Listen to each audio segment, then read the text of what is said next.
1882 se funda oficialmente la ciudad de La Plata y muchos se sorprenden por su innovador diseño. Su crecimiento es vertiginoso y algunos de sus nuevos habitantes desean crear un club. Así surge en 1887 Gimnasia y Esgrima La Plata. En este club, entre varias disciplinas, se practica el fútbol, que hacia principios del siglo XX comienza a ser furor entre los jóvenes. Pero Gimnasia privilegia la práctica de deportes más aristocráticos y empieza a descuidar al fútbol a partir de su creciente popularidad. Entre sus asociados hay un grupo de adolescentes que no está conforme con esta situación. Y esto genera una tensión que explota un domingo de 1905, cuando llega a La Plata un equipo de San Isidro dispuesto a jugar un partido contra ellos. Estos jóvenes se encuentran con la dificultad de no contar con una pelota en el club para poder enfrentarlos. Dispuestos a cualquier cosa menos a quedar inactivos, deciden ir a una tienda que vende zapatos y artículos deportivos. Le piden a su dueño, Félix Díaz, que les preste una pelota. Díaz, un enamorado del fútbol, no duda en darles todo lo que necesitan. Estos jóvenes, cansados de las complicaciones que tienen en Gimnasia e impulsados por su pasión por este deporte, deciden fundar un nuevo club. Y el mejor lugar para reunirse con tal propósito es la zapatería de Díaz. Así lo hacen un 4 de agosto de 1905, fundando el Club Atlético Estudiantes, nombre que es votado por unanimidad, ya que todos son jóvenes estudiantes. No te declares jamás vencido, aunque 1000 veces en la lucha caigas, que caer no es haberse conseguido. Así surgió la primera comisión directiva de 7 miembros y se eligió presidente al que fuera anteriormente presidente de Gimnasia, coronel Miguel Gutiérrez. Al no estar presente y ya de madrugada, fueron hasta su casa, lo despertaron y se lo comunicaron. El 19 de agosto de 2019, el doctor Seinfeld hizo entrega al vicepresidente de Estudiantes, Martín Gorostegui, del legado militar del teniente coronel Miguel Gutiérrez. El nombre surgió porque la mayoría de los presentes eran estudiantes. Y aquí tenemos el escudo fundacional con la primera sigla del club. El primer partido de la historia del club fue contra el Lobos Athletic Club, un 24 de septiembre de 1905. 2 meses después, el 11 de noviembre, se jugó el segundo partido contra los Juniors del Wanderers Nacional y se enfrentaron en la cancha del Club Friends, ubicada en el Parque Saavedra.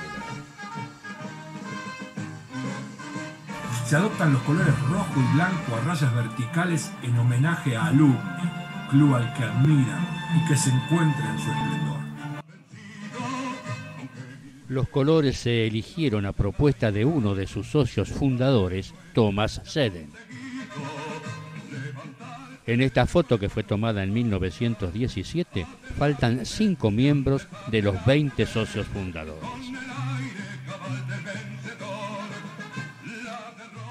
Seden había estudiado en el English High School, donde sus egresados habían fundado el legendario Club Alumni con las franjas verticales rojas y blancas que tanto le gustaban a Sheden.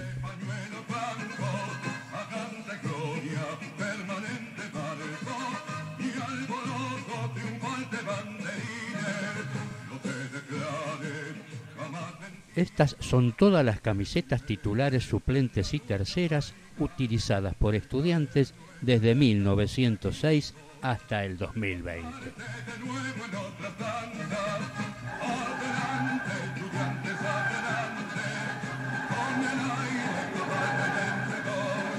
Necesitan un terreno de juego y después de varios meses de búsqueda consiguen uno sobre un paraje llamado La Clementina.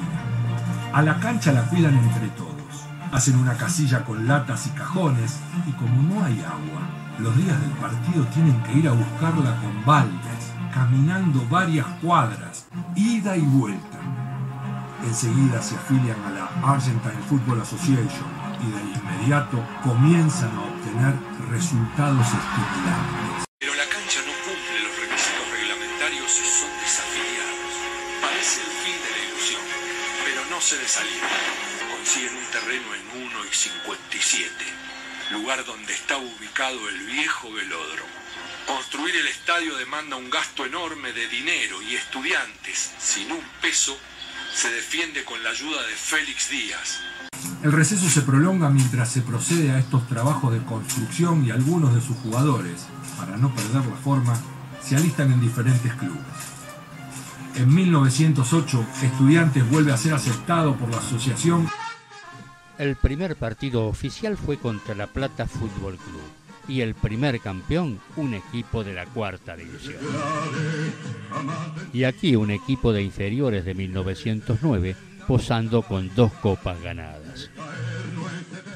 Ese mismo año se juega el primer partido internacional contra Orientales de Montevideo. Y al año siguiente, en 1910, fue el primer equipo argentino en jugar en Brasil. Y comienza a lograr una serie de éxitos que lo catapultan en 1911 a jugar la final del campeonato de segunda división. Deben jugar contra Independiente, otro joven equipo que aspira a llegar a la máxima categoría. Pero Estudiantes no tiene piedad. Le gana 3-0 y pasa a ser de primera. Algo impensado poco tiempo atrás.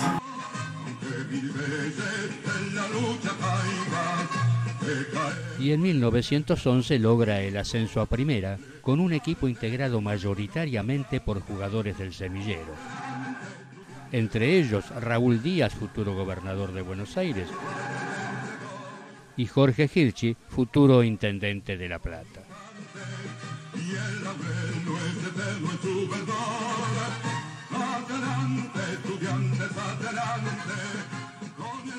Entre los jugadores que logran el ascenso está Jorge Hirschi, goleador y personaje que resultará importante en el crecimiento del club. Fue campeón en 1911 y 13, presidente entre 1927 y 32, intendente de La Plata en el 32 y el estadio llevó su nombre de 1970 hasta su demolición. Adelante, Estudiantes, adelante, con el aire cabal del vencedor. En 1912 construyen una tribuna con techo. Era de madera, la primera de esas características en el país. Se incendió en 1960 y se reemplazó por la platea techada que se utilizó hasta el cierre del estadio en el 2005. El manejo del fútbol se divide entre la Asociación y la Federación Argentina de Fútbol a la que adhiere Estudiantes. Tras una buena campaña quedó tercero, pero no se computó ya que se desafilió de la asociación. Ese año obtiene la copa más antigua del club, la Copa Diario La Verdad de Avellaneda, al ganarle a Racing por 2-0. Y en 1913, Estudiantes, con este mismo grupo de jugadores, consigue ganar el campeonato de primera. Con Fernández Pastor y Lanús, Bernasconi Ferreiroa e Indar, Islas Botaro, Gascón Lamas y Oscar Hirschi realizaron una campaña aplastante con 64 goles a favor y 16 en contra. Ganó 14 partidos, empató 3 y perdió solo 1, logrando el 86.1% de los puntos. Aunque mil veces en la lucha caigas, que caer no es deber conseguido, levantarte de nuevo en otra cancha. Adelante, Estudiantes, adelante, con el aire cabal del vencedor, la derrota y el triunfo. También en 1913 obtiene su primer título internacional al ganarle 4-1 a River Plate de Montevideo. La Copa Río de la Plata, o Campeonato Rioplatense, se disputaba entre los campeones de Argentina y Uruguay.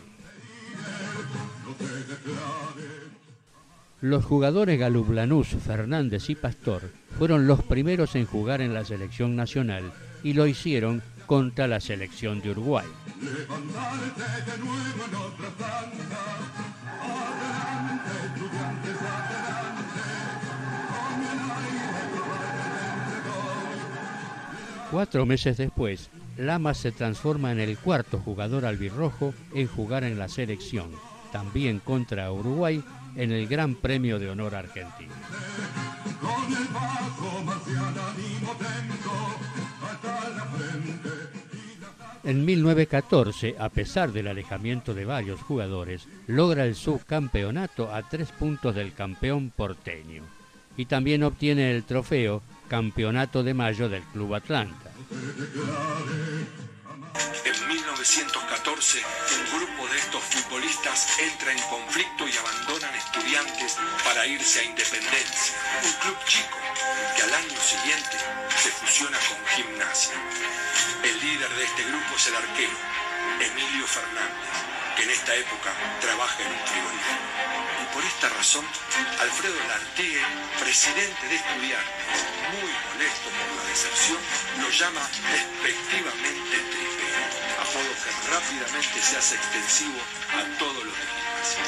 Cuales se ven llamando pincharratas a todos los de Estudiantes, debido al apodo que lleva uno de sus hinchas más emblemáticos, ya que este de chico se había dedicado a combatir con un pinche las ratas que invadían el mercado de frutas donde trabajaba.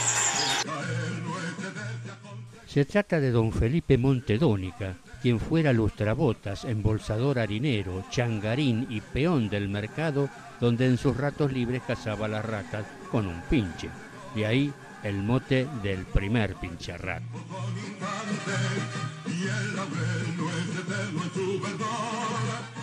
Gimnasia, gracias al aporte de los jugadores de Estudiantes, conseguirá en 1915 el ascenso.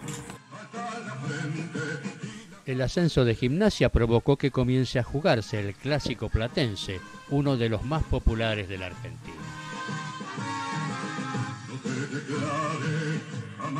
En este año, Estudiantes entra en un estancamiento. En 1917, Estudiantes obtiene el subcampeonato de la Copa Competencia Jockey Club. Y en la Primera Guerra Mundial, los países que no participaban colaboraban haciendo beneficencia. Por ello jugaron Estudiantes y River la Copa a beneficio de la Cruz Roja Británica, uno de los trofeos más antiguos del fútbol argentino. Esta es la camiseta alternativa que usó Estudiantes contra River en 1918. En 1919 fue subcampeón de la Copa Campeonato. A partir de 1920 comienza un fuerte declive con campañas irregulares. Surgido de la cuarta división que ganó la Copa Competencia, en 1922 debuta el Toro Saúl Calanda. Su apodo, el Toro, se debe a su gran contextura física. Participó con la selección en los Juegos Olímpicos de Ámsterdam de 1928. En los años siguientes el equipo continúa con altibajos.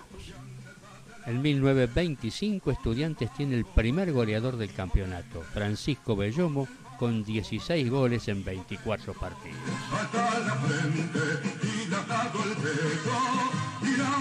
Hasta que en 1927 se hace cargo de la presidencia Jorge Hirschi.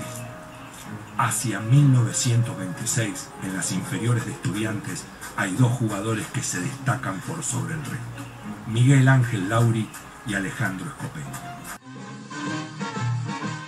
Se lo apodaba Flecha de Oro por su velocidad. El Conejo por su voracidad con que comía las golosinas cuando era chico. Una mañana de este año, en un partido de cuarta división, Estudiantes se enfrenta a Gimnasia en la cancha de Gimnasia. Gana Estudiantes, siendo Lauri y Scopelli sus grandes figuras. Hirschi invita a estos dos futbolistas a almorzar y presenciar el partido que la primera de Estudiantes va a disputar por la tarde contra River en su vieja cancha de Alvear y Tagle. Al llegar al estadio, dos jugadores de la primera de Estudiantes, de los que no viven en La Plata, están ausentes.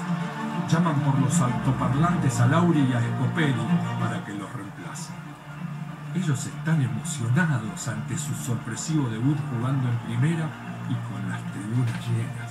Una primera en la que ya juega desde hace un par de años uno de los futbolistas más importantes de la Argentina, Manuel Ferreira, el Nolo, oriundo de Trenquelauquen. Manuel Ferreira nació el 22 de octubre de 1905. Se desempeñaba como insider izquierdo y centroforward. Se destacaba por su inteligencia, técnica, gran visión de juego, creatividad, gambeteador y gran dribbling corto. Debutó en Estudiantes en 1924. Integró una de las delanteras más importantes de la historia. Los profesores: Miguel Lauri, Alejandro Scopelli, Alberto Sosaya, Manuel Ferreira y Enrique Guaita.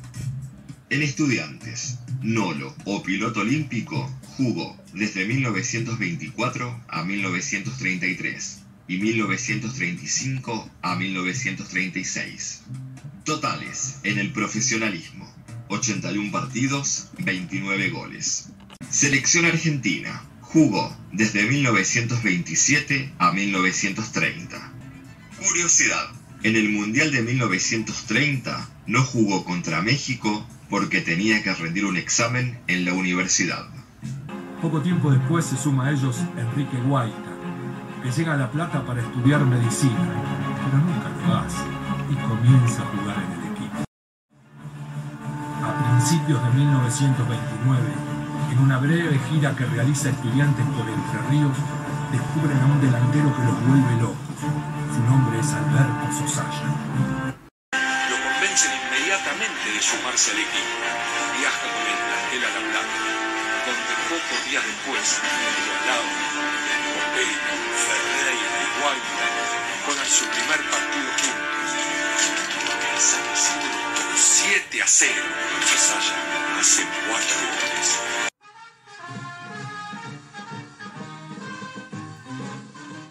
Y es así como nace la leyenda de los profesores.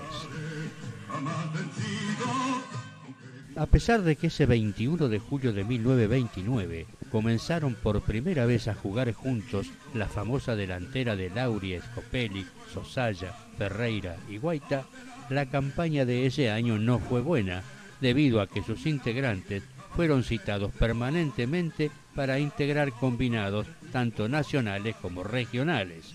Finalmente terminaron en el 10º lugar. Juntos deslumbran, se hacen inseparables dentro y fuera de la cancha. Miguel Ángel Lauri es el wing derecho y es apodado Flecha de Oro por su gran velocidad. Es el capitán del equipo y en 1932 protagoniza junto a Luis Sandrini una de las primeras películas sonoras argentinas, Los Tres Berretines. Alejandro Scopelli es el inside derecho y desde chico lo llaman el conejo por su aspecto físico.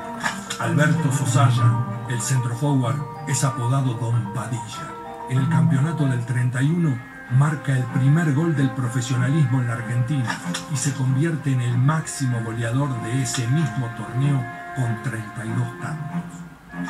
Manuel Ferreira, el Nolo, también es apodado piloto olímpico por haber sido el conductor y figura de la selección argentina ganadora de la medalla de plata en las Olimpiadas de 1928.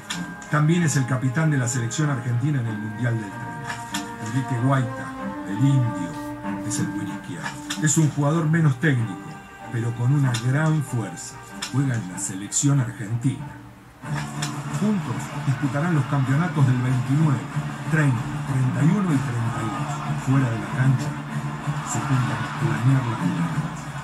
El Nolo Ferreira es el cerebro del equipo y su verdadero director técnico.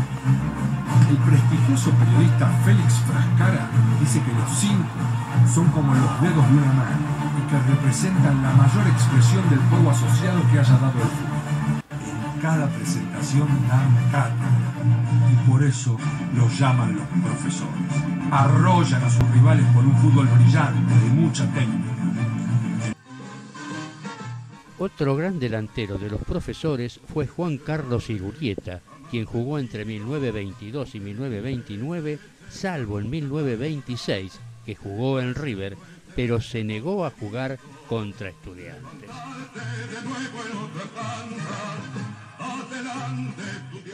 Tuvo un alto grado de efectividad, convirtió 61 goles, más de uno cada 2 partidos. En la gran campaña de 1928, donde finalizaron terceros, el goleador del equipo fue Irurrieta, con 26 goles en 35 partidos. En 1928 ya contaba con una revista partidaria. El 7 de abril de 1929 se jugó el último partido pendiente de 1928. Allí Estudiantes obtuvo la mayor goleada de su historia, ganándole 10-0 a Defensores de Belgrano. Se convirtió además en uno de los pocos equipos donde 3 de sus jugadores convierten 3 o más goles en el mismo partido. Ese mismo año juega 2 partidos internacionales. El 3 de agosto contra el Torino, subcampeón italiano, al que golea por 5-0. A pedido de los italianos, el referí lo terminó 10 minutos antes. El juego del Torino fue muy violento. Lauri se escapa con habilidad, el marcador lo sigue a patada limpia hasta que el delantero se detiene, le muestra la pelota y se la arroja a la cara. El segundo partido se jugó el 30 de agosto y ahora fue contra el campeón italiano, el Bologna, ante quien empata 3-3.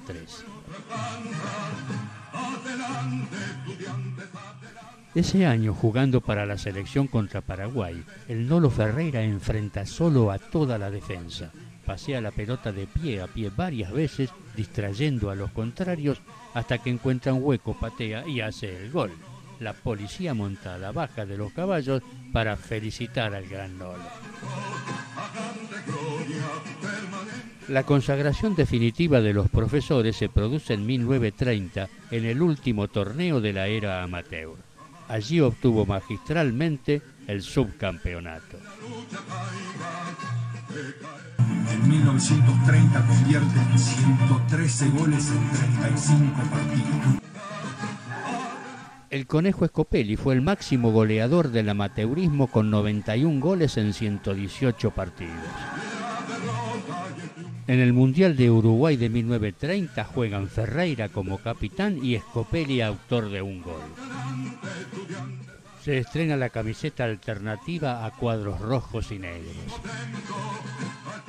En 1931 comienza el profesionalismo y Juan Viborita Croce fue quien más vistió la camiseta del club durante el amateurismo. El 1 de abril de 1923 debutó y jugó hasta el último partido del amateurismo, totalizando en total 159 partidos. En el primer campeonato de la era profesional obtuvo el tercer puesto.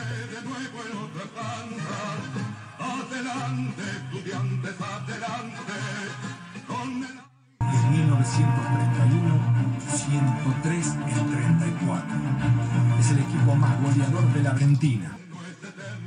Los 2 goleadores de ese campeonato fueron Sosaya y Scopelli, hazaña nunca repetida en el fútbol argentino, siendo además Sosaya quien convirtió el primer gol del profesionalismo.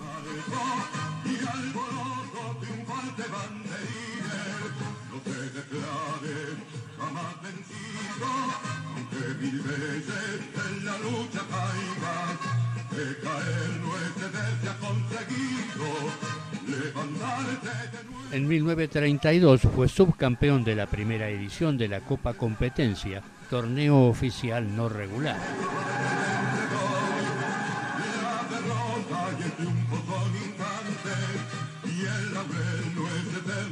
Pero defensivamente las cosas no funcionan de la misma manera y esto los lleva a perder ambos campeonatos.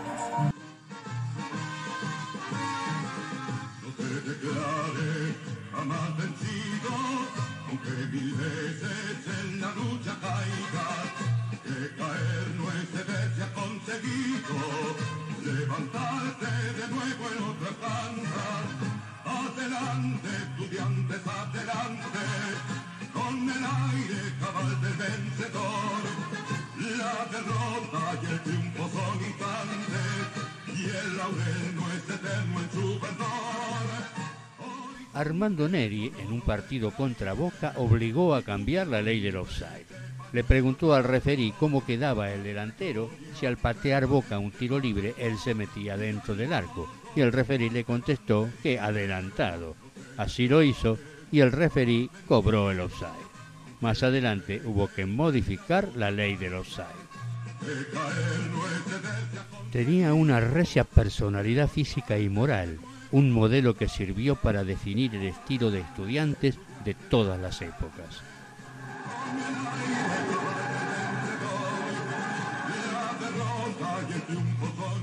En 1980, a un sector de la tribuna de la calle 55 del viejo estadio se le puso el nombre de Armando Neri. Entre 1929 y 1934, Estudiantes tuvo la mejor delantera del fútbol argentino. Pese a ello, no pudo obtener ningún título. Una de las causas fue el llamado permanente a las distintas selecciones, pero lo más importante fue la parcialidad de los árbitros por el poder que tenían los equipos grandes. Los 5 se comprometen a casarse en la misma iglesia de Nueva Pompeya y lo cumplen. Poco tiempo después, en 1933, Guaita y Scopelli se van a la Roma de Italia. Lauri al fútbol francés, Nolo Ferreira al Roma. Por separado ganarán los campeonatos que les resultaron esquivos jugando juntos. Pero más allá de estos logros, siempre serán recordados por esta delantera de los profesores.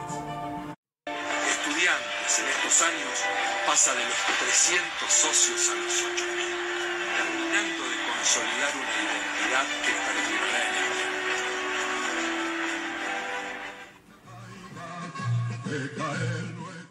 En 1957, Alejandro Scopelli escribiría el libro Hola Mister, el fútbol por dentro.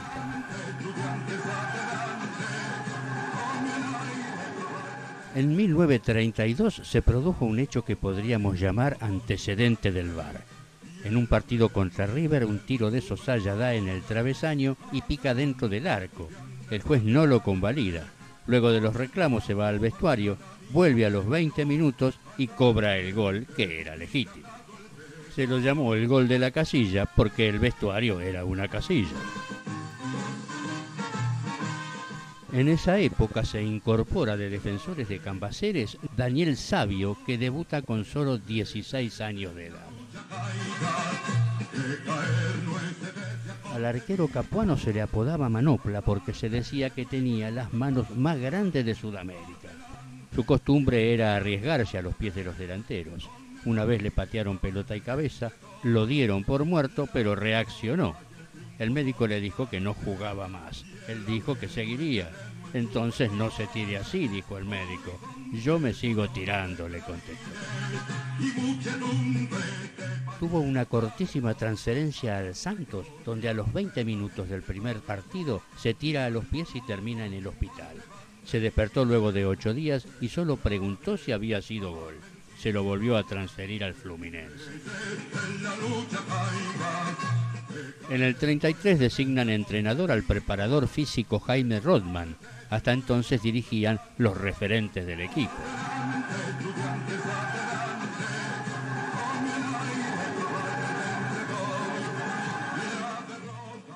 El 25 de marzo de 1933 debutan Marconi y Blotto. Este jugaría del 33 al 44.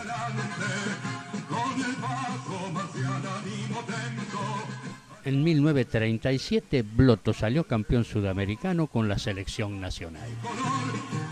En 1933, durante un partido, Lauri le indica a Sande que cambie de posición y como éste le discute, se retiró de la cancha. Finalmente podemos considerar que en 1933 la etapa de los profesores había terminado.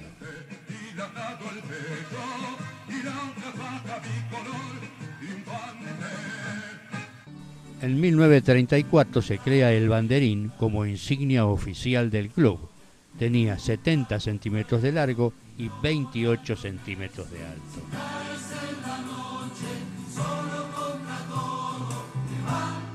Luego de varios fracasos en 1934 designan técnico a Eulogio Fernández. Ese año se logra el quinto puesto.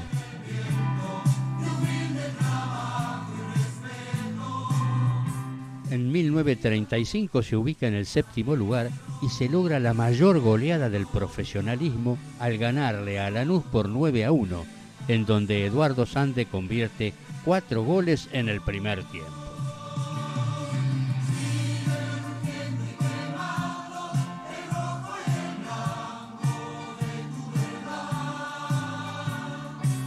Se arma una línea media con 3 hermanos, Raúl, Delfor y Roberto Esbarra. En realidad en Estudiantes jugaron 5 Esbarra y 2 de ellos tuvieron trascendencia internacional, Delfor y Raúl.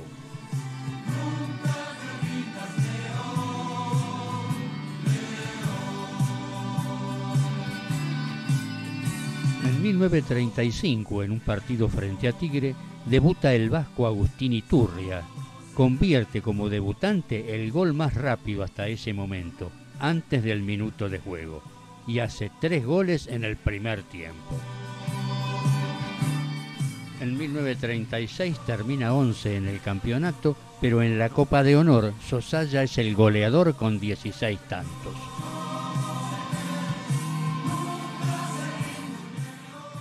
Un récord nunca superado es el de Ángel Laferrara, quien jugó solo 12 partidos, convirtiendo 14 goles, logrando un promedio de 1.1 gol por partido.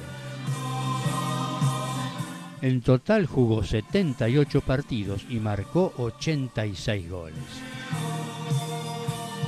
En enero de 1936 realiza una primera gira por Brasil, donde sobre 6 partidos solo puede ganar 1, ante el São Cristóvão en el Figueira de Melo, a quien vence por 5-1. Y en octubre del 36 en la Copa Campeonato, vence a Lanús por 3-1 y obtiene el trofeo El Abuelito. En 1937 debuta Saúl Ongaro, quien jugó hasta 1944 con la camiseta de Estudiantes. Jugó para la selección, que en 1946 ganó el campeonato sudamericano. El 4 de noviembre del 37 se juega el primer partido nocturno de la historia de la ciudad.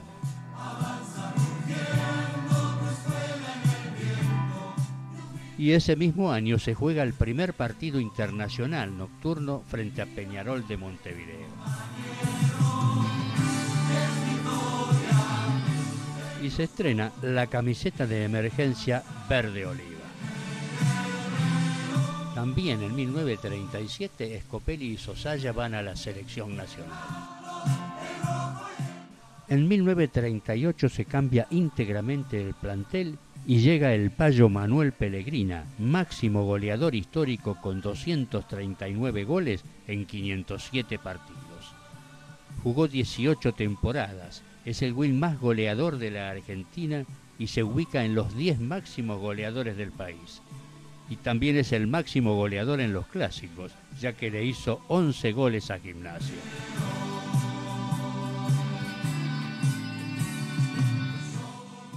Entre otros varios jugadores se destaca también la incorporación de Carlos Sirico.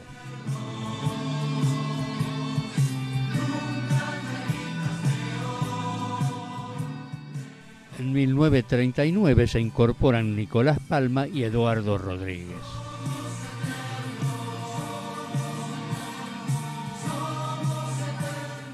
El 1 de octubre del 39 debuta el Cholo Gabriel Ogando con solo 18 años de edad. Fue uno de los mejores arqueros de la historia del club, donde jugó 347 partidos hasta que fuera vendido a Huracán en 1953. Fue varias veces convocado para el seleccionado nacional. Ese año terminó en el 9º puesto. También en 1939 se aleja el gran Alberto Sosaya, habiendo jugado 181 partidos y marcado 144 goles. Fue el máximo goleador de Estudiantes en torneos de la AFA y tercer goleador en general detrás de Manuel Pellegrina y Ricardo Infante. En 1940 se produce el debut de Julio Gagliardo, al que apodaban El Loco. Formó parte de la famosa delantera que estaba integrada por Gagliardo, Negri, La Ferrara, Sirico y Pellegrina. Convirtieron 77 goles en 33 partidos.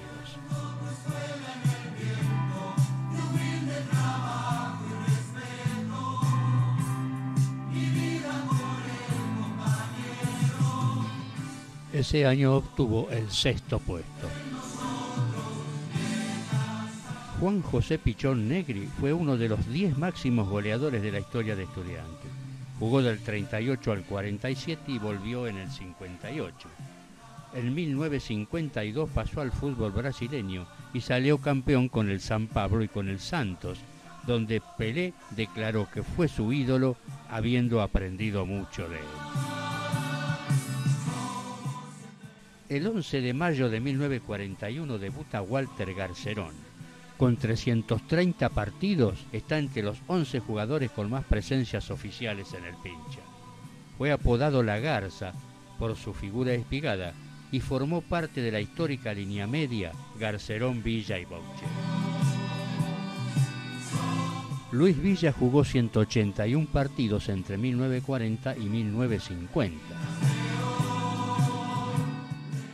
Alberto Boucher jugó 152 partidos hasta 1954. 1941 fue una de las pocas malas campañas de la década, terminó en el 8º puesto. También en 1941 realizó una gira por México y Costa Rica. En México jugó 7 partidos donde ganó 3, empató 2 y perdió 2, y en Costa Rica jugó 3, ganó 1, empató 1 y perdió 1. Y allí obtuvo un trofeo obsequio al empatar 2-2 con el cartaginés.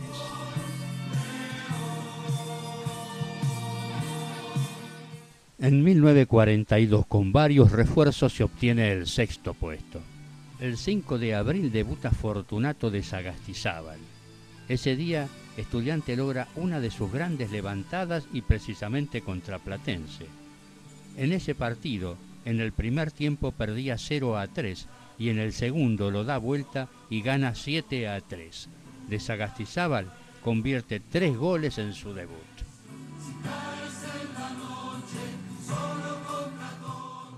El 20 de septiembre debutan Ferretti y Eguiguren.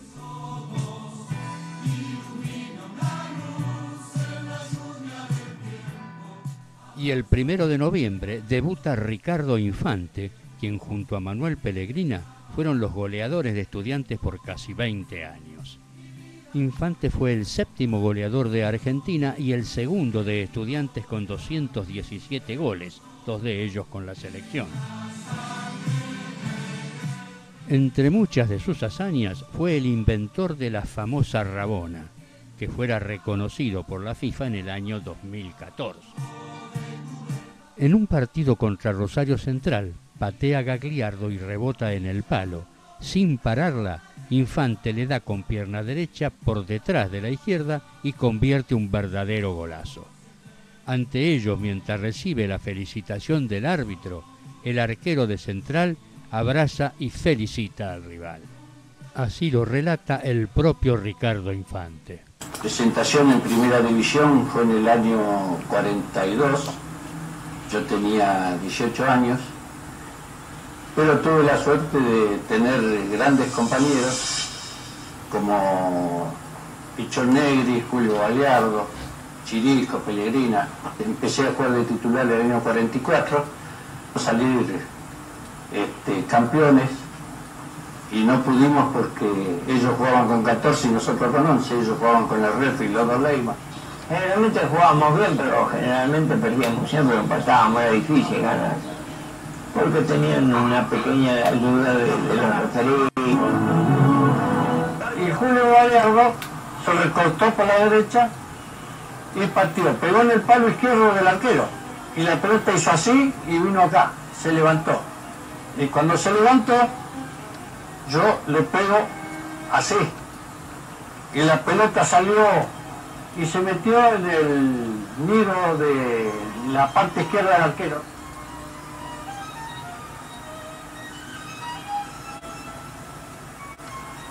Mientras Infante lo vuelve a festejar, vemos la foto del golazo y algunas caricaturas de la época. Y por último, la pelota original del gol de Rabona. Ese año se le gana a Independiente con 2 goles de Infante. Estudiantes se defiende con gran clase y aprovecha cuanta oportunidad se le presenta para devolver las peligrosas cargas. Independiente viene a disputar este encuentro con el brillo de su primer puesto en la tabla, pero Estudiantes no se achica ante tan encumbrado. Independiente dominando el campo y el juego no acierta con la fórmula del triunfo. Estudiantes con menos avances obtiene 2 tantos por intermedio de Infante y así se adjudica el importante triunfo. Los 2 puntos quedaron en la plata.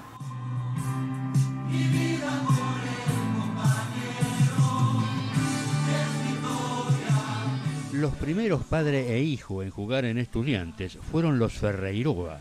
El padre, Edmundo Mono Ferreiroa, jugó entre 1911 y 1920, siendo cobrador del club por más de 40 años. Y su hijo Mario jugó entre 1943 y 1944.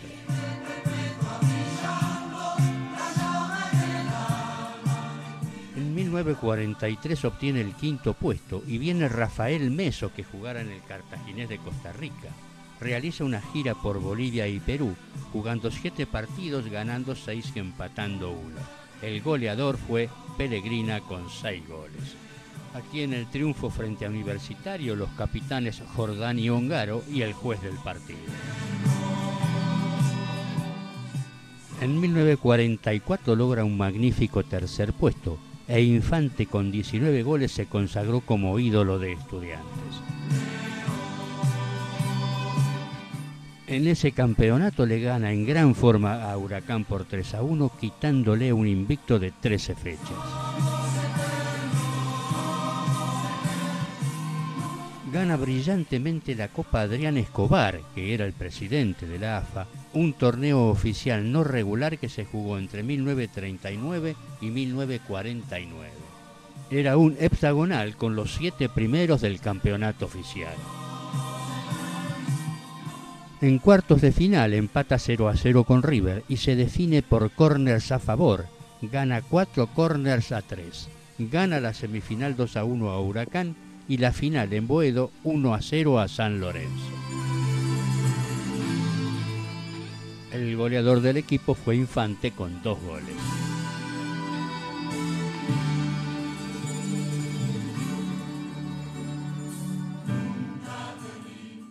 Al año siguiente gana la Copa Competencia Británica Jorge VI, donada por el Reino Unido, ganándole 2-1 a Gimnasia, eliminándolo y clasifica para la Copa de la República. En 1945 sale 6º en el campeonato. El 12 de agosto le gana 4-2 a Gimnasia, pasando al frente en el historial de los clásicos.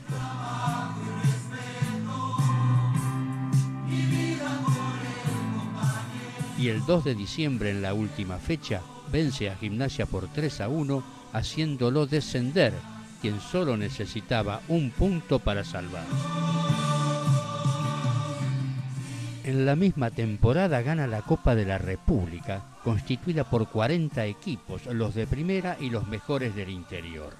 En cuartos le gana 1-0 a Sarmiento de visitante, en la semifinal 3-1 a Estudiantes de Santiago del Estero, también de visitante, y en la final en Boedo empata 4-4 con Boca, ganándole el desempate por 1-0.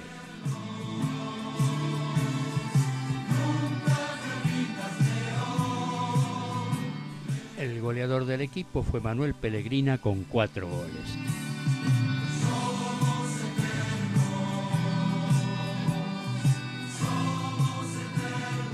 En 1946 el histórico Alberto Sosaya asume como técnico y hace debutar en primera a los juveniles Alberto Bouché y Juan Carlos Violini. Se logró un buen quinto puesto y tuvo una gran delantera formada por Gagliardo, Negri, Arbios, Pirone y Pellegrina. En 1947 terminó cuarto con la defensa menos vencida, formada por Buyac, Violini y Guzmán, Garcerón, Villa y Boucher. En 1948 llegan José María Barreiro y Ezequiel Reynoso y designan al doctor Argentino Moyano como médico oficial hasta 1952, quien contribuyó a ganar la Copa de Atletismo Presidente de la República, integrando los planteles del Club Pedestre de La Plata entre 1923 y 1926. Aquí tenemos una de sus publicaciones en el diario El Día de La Plata, en este caso titulada Reflexiones y sugestiones sobre fútbol. Luego de jugarse la fecha número 23, los jugadores se declararon en huelga, siendo reemplazados por juveniles. A pesar de ello, se pudo obtener un muy buen tercer puesto. Debido a los malos arbitrajes, ese año se trajeron árbitros ingleses. En gira por Brasil se empató con Cruzeiro de Porto Alegre 1-1. En septiembre de ese año se produjo hasta entonces la mayor goleada a Gimnasia, 6-1. Salida al campo de juego. El árbitro inglés Harry Hartless, el equipo de Estudiantes, formado por Ogando, Guzmán y Violini, Garcerón, Villa y Boucher, Gagliardo, Barreiro, Infante, Reynoso y Pellegrina, y su técnico Alberto Sosaya. Y este era el cartel donde se indicaba el resultado de los otros partidos mediante una clave.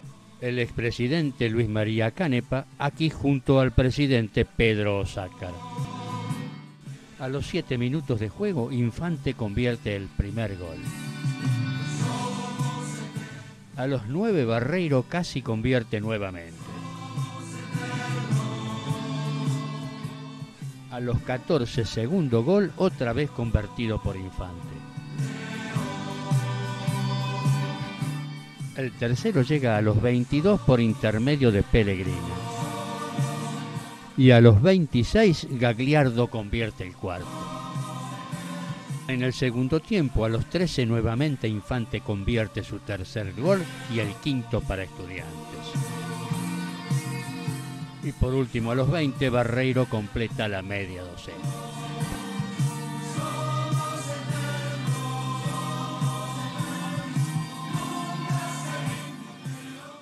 Debido a la huelga de los jugadores, debutan los juveniles, el vasco Carriquiri, quien juega 116 partidos hasta 1953, y Leandro Casanueva, que juega 83 partidos hasta 1955.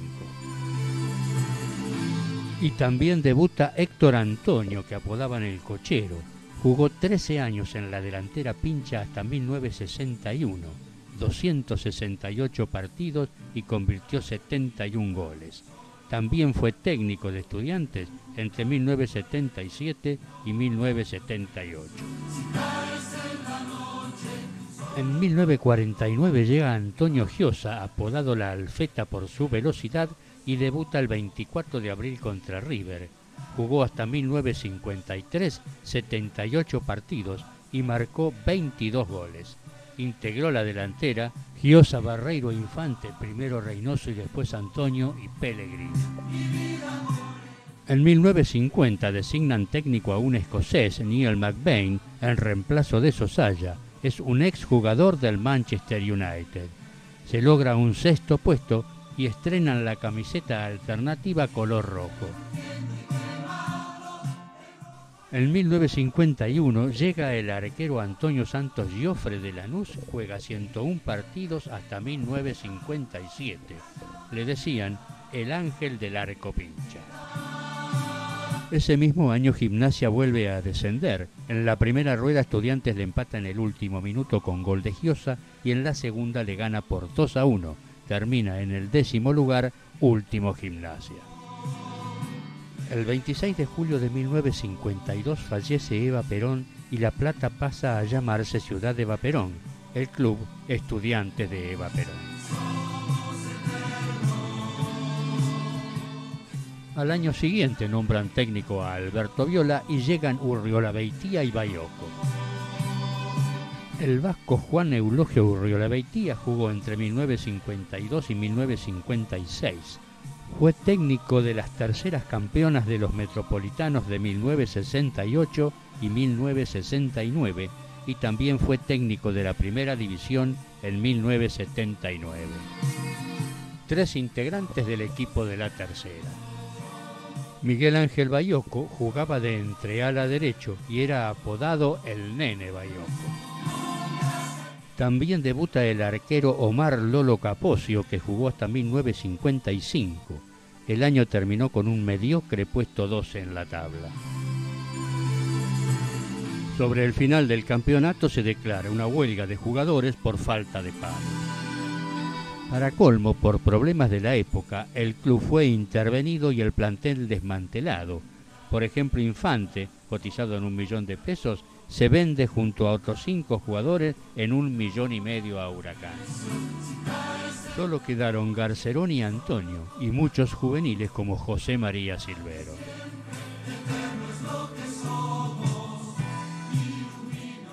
Como corolario, Estudiante desciende por primera vez en la historia al Nacional B.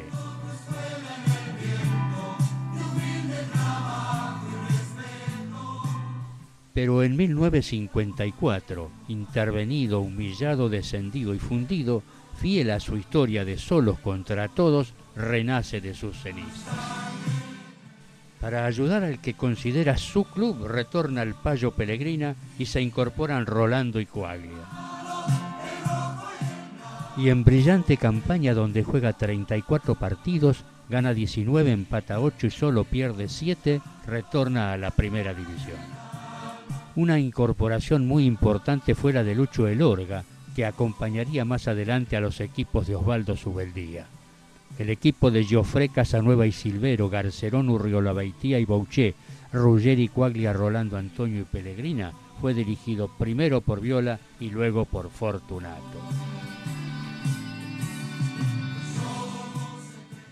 Se consagró campeón en la anteúltima fecha al vencer a Central Córdoba por 5-0 y en la última fecha derrotó de visitante a Nueva Chicago por 8-1. El goleador del campeonato fue Pellegrina con 14 goles y el jugador con más presencias, Leandro Casanueva, que jugó los 34 partidos del campeonato.